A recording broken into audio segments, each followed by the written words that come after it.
Beş günden beri ыйлап өзүзгө келе албай, мына акыры адам өзүн кармаш керек дегендей, Түрк элине ушундай оор кайгы келип калды. Биз ошол Түрк эли менен биз кыргыз эл эч качан эч жерде мусулман калкыны таштап койбойт. Нерейбиз ушул жаткан жерлер жайлуу болсун, ушул өткөндөрдүн баарына, тирүү калгандарга сабыр тилейбиз.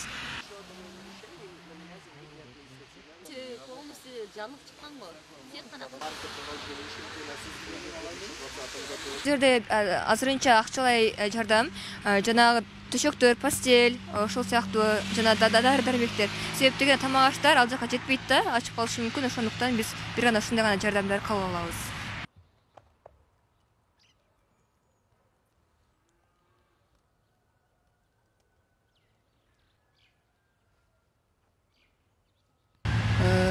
Бул биринчи дареги ушул биз турган ушул зданияны, имараттын кампасын ачтык.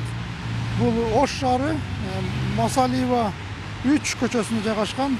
Бүгүн эртең дагы мынал Ош драма театрына, Ош филармониясына ачууну биз пландап жатабыз.